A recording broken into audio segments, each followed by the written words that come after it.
भेडसगाव येथील शिवसेना गटाचे माजी सरपंच व राष्ट्रीय बहुजन महासंघाचे संस्थापक अध्यक्ष आनंदराव फाळके यांनी आपल्या कार्यकर्त्यासह आमदार डॉक्टर विनय कोरे यांच्या नेतृत्वाखाली जनसुराज्य शक्ती पक्षात जाहीर प्रवेश केला आहे।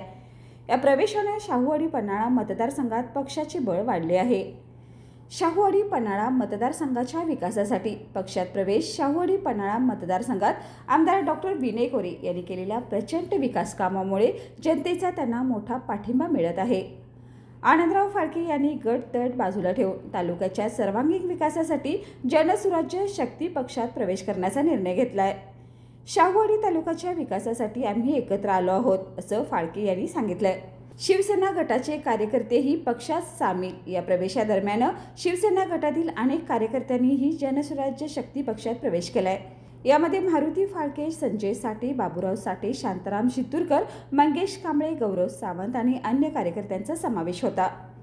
पक्षाचा विस्तार आणि पुढील दिशा यावेळी कोल्हापूर जिल्हा परिषदेचे माजी सभापती सर्जेराव दादा पाटील, राज्य संघटक निलेश महापुरे, कोल्हापूर जिल्हाध्यक्ष संतोष कांबळे, प्रसिद्धी प्रमुख दीपक सामुद्रे, सुखदेव पाटील आदी मान्यवर उपस्थित होते। या प्रवेशामुळे शाहूवाडी पन्हाळा मतदारसंघात आमदार डॉक्टर विनय कोरे यांचे स्थान अधिक बळकट झाले असून या भागातील विकास कामावर भर दिला जाणार आहे।